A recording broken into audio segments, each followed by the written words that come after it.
Who's that? See? Hello everybody and welcome back to another episode of My Furry Friends TV. Today we have a double. This is Mish and Otto, and they come from the same house and they're inseparable. So Otto sits in there and waits patiently while Mish is going to have a full summer shave down today, and he'll be having a bath and dry as well. But I can't leave one inside while I'm working on the other because he'll be very upset for an hour and a half. He just goes crazy at the gate, so he's happy to just chill in here. And this is Mish today. She is a toy poodle. She's having a full summer shave down today. This is her winter coat. It's going to be relatively short today, so we don't do too much pre-brushing. She likes it relatively short, and because of the winter coat, it's full of everything. So let's get started. You just want to double check for any serious knots, or with a dog this old, she's over 10 years old, you have to keep an eye out for warts and stuff too. You don't want to run the clippers straight into the head of a wart, which I'm pretty sure she doesn't have any. She loves to scratch under the chin there. Oh. Okay, you ready? Can we get started now? Yeah, is that alright? Alright, let's do it.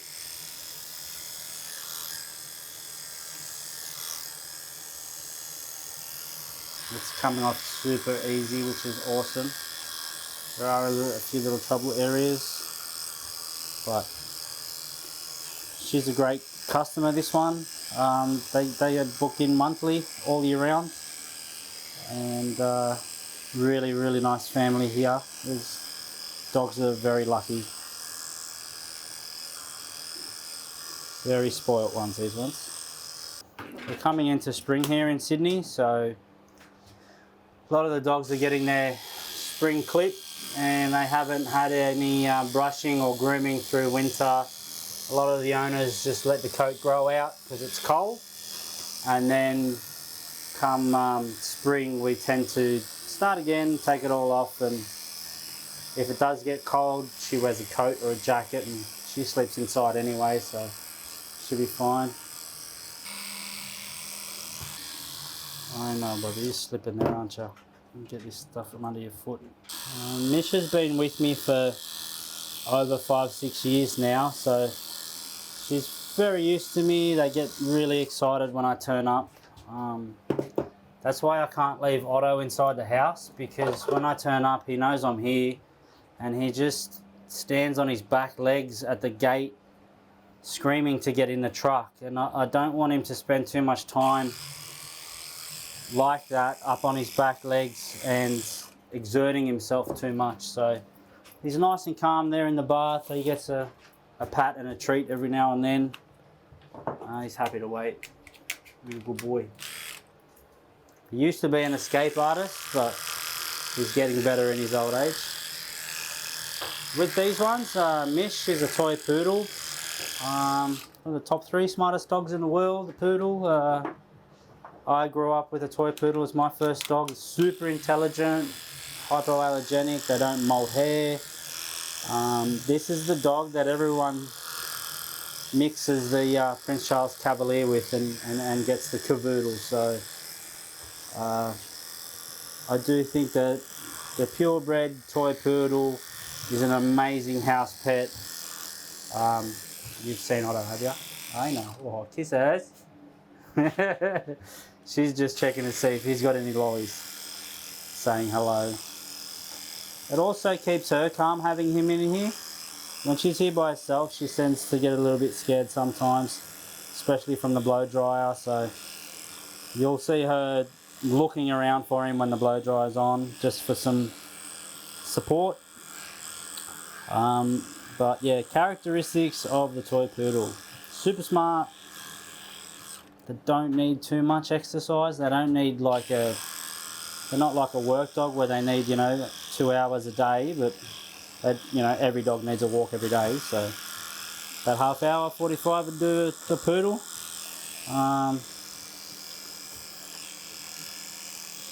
As they get older, the plaque on their teeth and their little baby teeth at the back, very hard for them to keep clean I'd say most of my poodles that are over 10 years old have half the teeth they started with. So it's really important from a young age that you get them used to eating hard bones or dental treats, greenies, esophagus chews, whatever.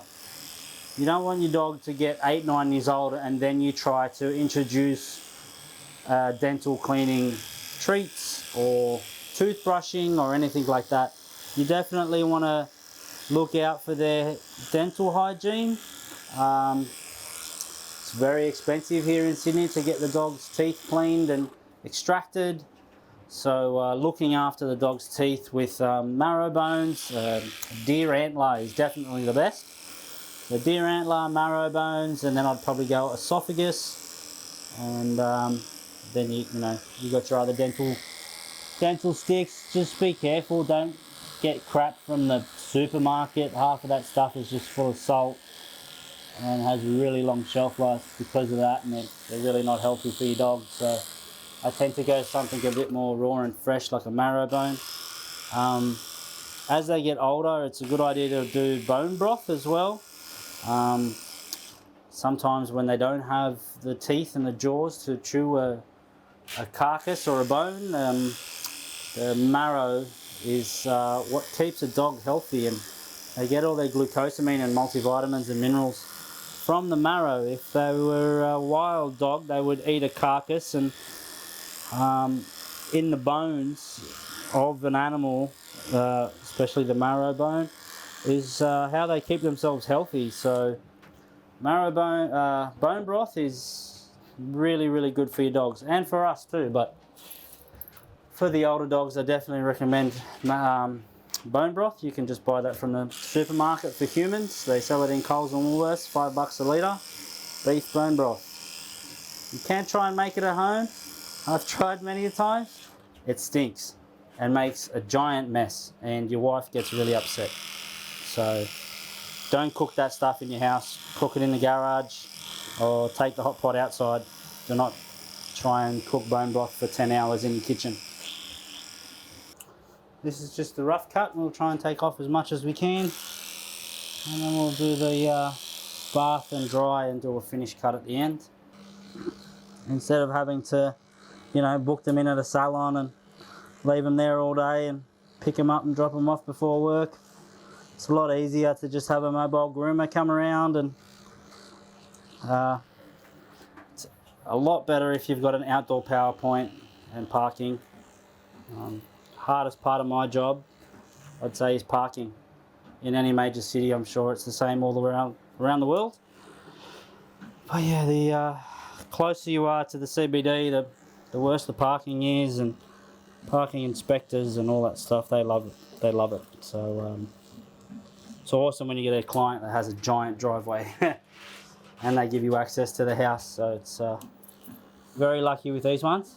So that's almost the rough cut done, and then we'll get the bath ready for her. And I'll go do her face. Sorry, Bobby.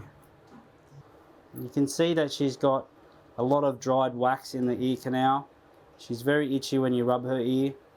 What it is she's got a very, very small ear canal and very hairy dog. So inside there is wound up tight, all just hair. We're not allowed to pluck the hairs anymore, so we just pull them out like that and just cut the tops off.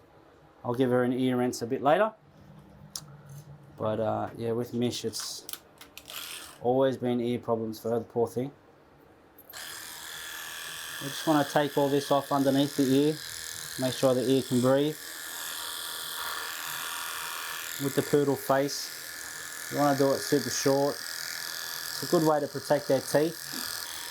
Yeah, too much hair around the mouth, it causes plaque build-up and tooth decay really bad. So if you want your dog to have a beard, be prepared to pay the vet bill or the dental bill, and be prepared to look out for your dog's dental hygiene. You can't avoid it. They've got really, really small jaws, small teeth. You're feeding them wet food or small biscuits because, oh, my dog's little. Doesn't work like that.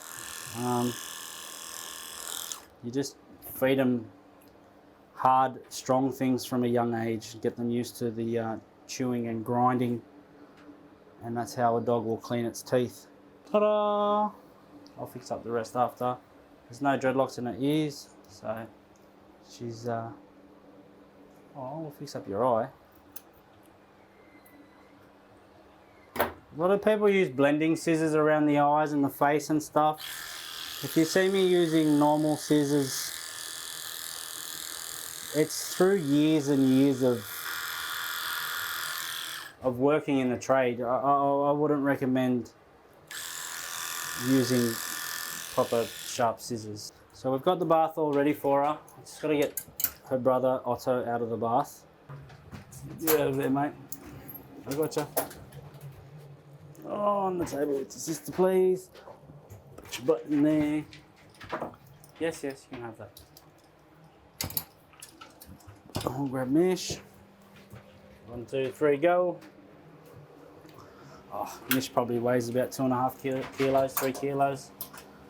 It's not much to her anymore.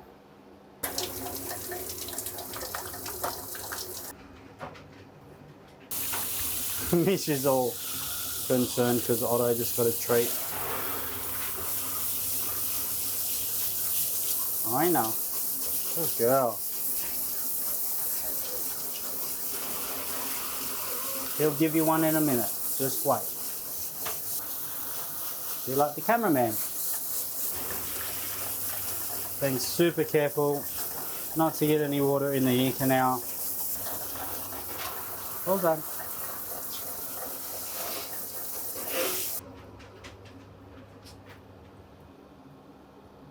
Oh, it's a good girl.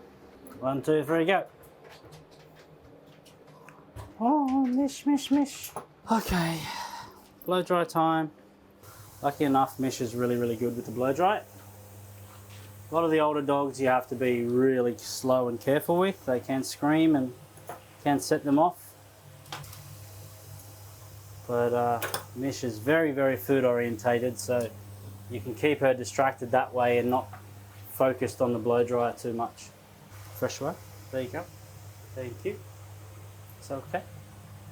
And then while the happy hoodie's on and we're waiting for the blow dryer to warm up, we'll just clear the hair after the bath around the eyes.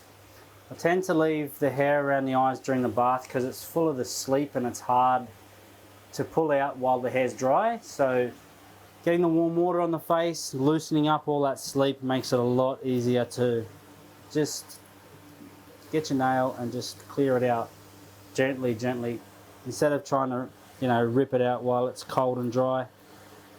Trick with the food orientated dogs is to give them a big piece and you hold it with your hand, but only let them nub on the end. It keeps them busy and occupied while you're able to blow dry and not push them too far.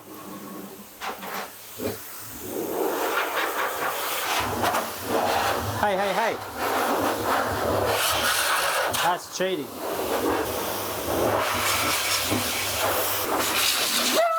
Who's that? See? There's a big ibis bird out there.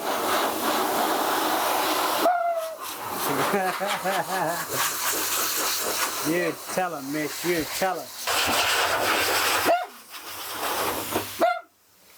One thing I can say about the poodles is if you get a poodle, you'll never need a doorbell ever again. They are good little guard dogs. Not so much for the aggression side of things, but they definitely alert you when someone's around. Alright, so that's it for the rough cut and the bath and dry. Have a brush out and get back to the finished cut. A small breed like this, you should be able to finish in under an hour and a half. If you're pushing more than an hour and a half, I'd say you're wasting too much time on the feet. You don't want to be using your scissors on the dog's feet.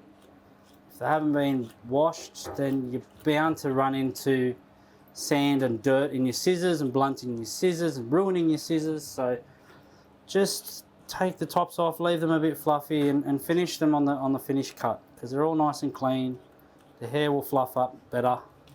Unfortunately, she's got a corkscrew at the end of her tail, so you got to be careful about the slicker brush and the sharp tips of these digging into the skin and tail and stuff. So super light and gentle. Grab the hairbrush, go against the grain, lifting all the hair that you missed on the rough cut. We'll cut at the same length, but as you can see, always heaps gets missed on the first cut, which is why I like doing two cuts. I do a rough cut and a finish cut. It takes a lot longer to blow dry a fully haired dog than one that's been you know, had a rough cut. And we want it all nice and even, one length. And with the feet, you want to lift them up, making sure that the tip of your clippers don't go like that into the foot. Oh, looking good. Ta-da! One left. And then we'll just do your face and tail. I always leave the face and tail till the last, so I want that to be the driest. It's what everyone looks at. Make sure they're as dry as possible. Get the hair to stick up proper. She's got a fancy tail. So normally you want to look at the tail while it's up like that, then lay it straight. Curl it up with the body.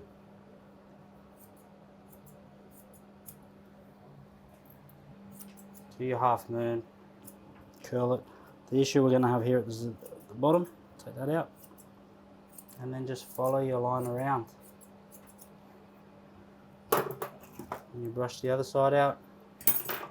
Copying the same line you've done on this side, you just follow it across the middle. You want to make sure that it's nice and flush all the way around. I'm going to go over the top of the head with a 3-blade. Just get it all level.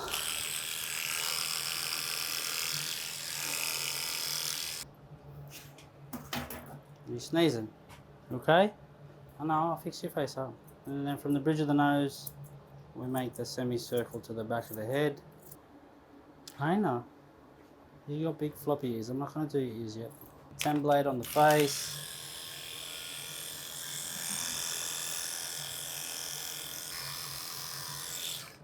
Oh, you look so good. She really hates you touching her ears. We just want to clear up the eyes a little bit, open the eyes up a bit. We're going to go under and up there. Okay? Yeah. Now the hard part, getting the ears the same length. It's a science. Cut one ear, not too short, and then try and match the other one up. Oh, there's Otto. You don't want to look at Otto? You can see there,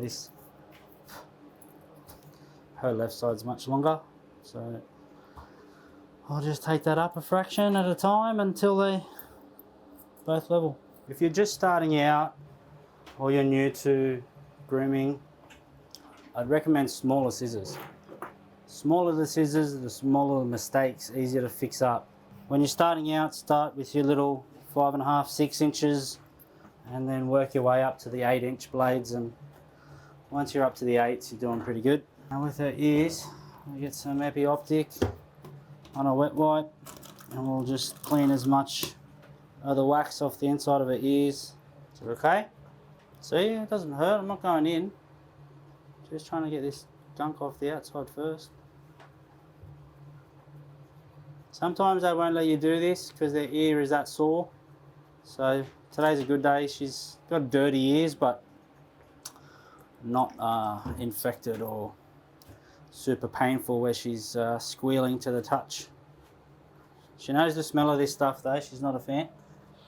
Just most dogs with ear problems, they know exactly when you grab that bottle what your intentions are. I'm not pressing hard at all. I'm just touching my finger on there, letting the epi-optic do its work. Really obliterates all the wax in the inner ear. It is another idea to actually like squeeze it down their ear and clean it out, but her ear is just blocked with hair, so Oh, that's yucky. It's good when they start leaning into it like, oh, that's good. Scratch my ear. And she's all done today.